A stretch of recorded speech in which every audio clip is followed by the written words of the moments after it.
I love this build. I call it Sage Sword or Sword Sage or something. I got it from online, but I really like it. Nice, simple rotation. I posted it because it disappeared from online, and I said, hey, this isn't my build, but this is the one I used. Someone had posted it a while back, and I put it as a solo PVE build, and someone said, like, oh, well, you know, you need to post footage of it actually working in solo PvP, and I'm PvE, and I'm like, well, no, I don't.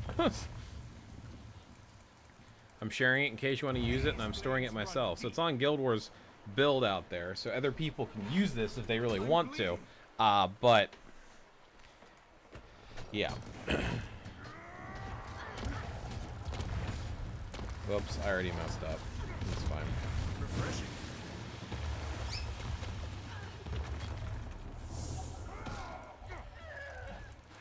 Armored up.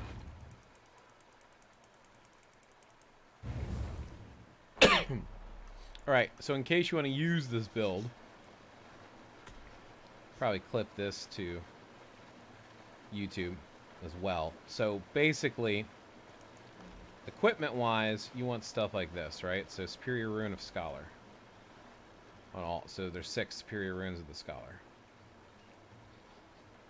For the sword, because this uses a sword build, this is specifically a Weaver build. You want to use something like this. Power, Precision, Ferocity, Conditioning, Superior Sigil of Air. And for the dagger, because that's your offhand is the dagger, you want something Power, Precision, Condition, Sigil of Perception.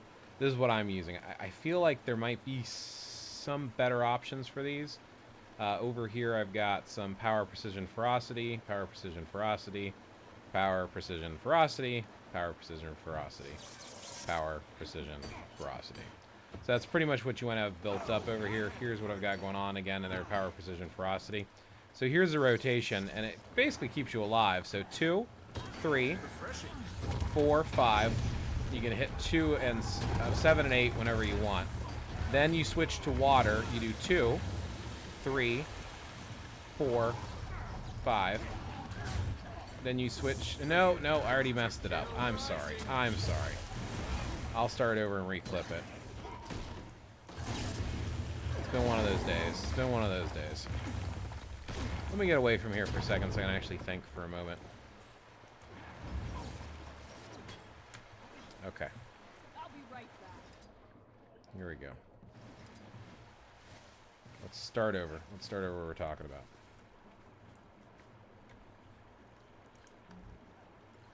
We'll clip it from here.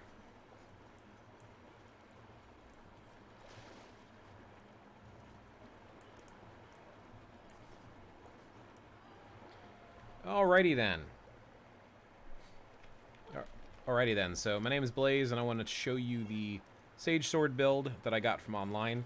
I want to kind of show you how you use it. I like it. I have it posted online, but here's some footage of it in action. You can take on bosses solo and all that. It's a Weaver build for the Elementalist.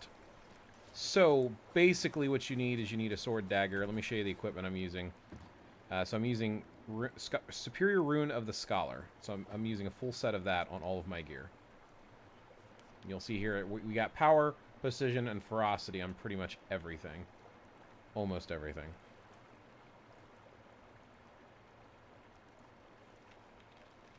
And then I'm using this sword,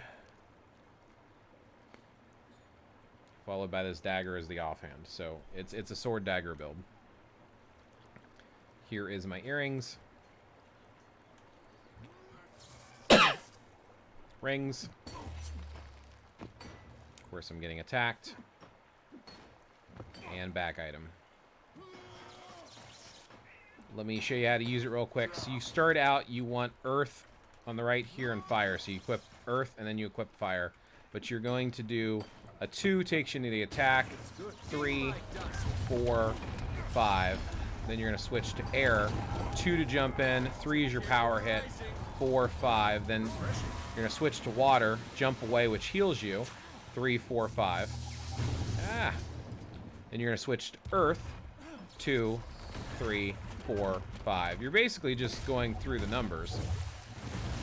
The big thing is the order you do it in.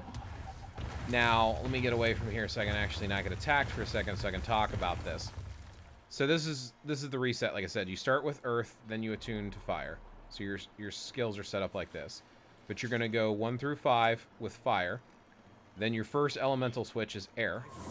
And again, you go through your skills. Since 1's auto, it's basically 2 through 5. After air, you're going to switch to water, which gives you a boost of healing. 2, 3, 4, 5. Then you're going to switch to earth. 2, 3, 4, 5. And then back to fire. And you repeat that rotation endlessly.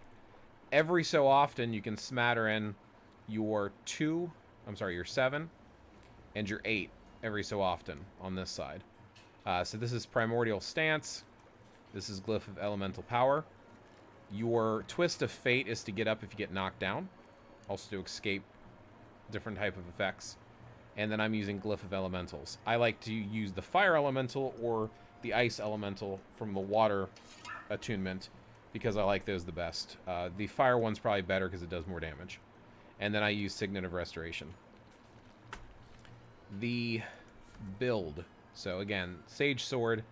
One more time, this is not mine. So we've got water here.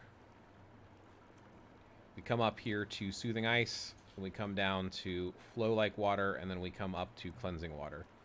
Then it's Arcane. Renewing Stamina. Elemental Lockdown. And then up to the... Why is it showing... Okay.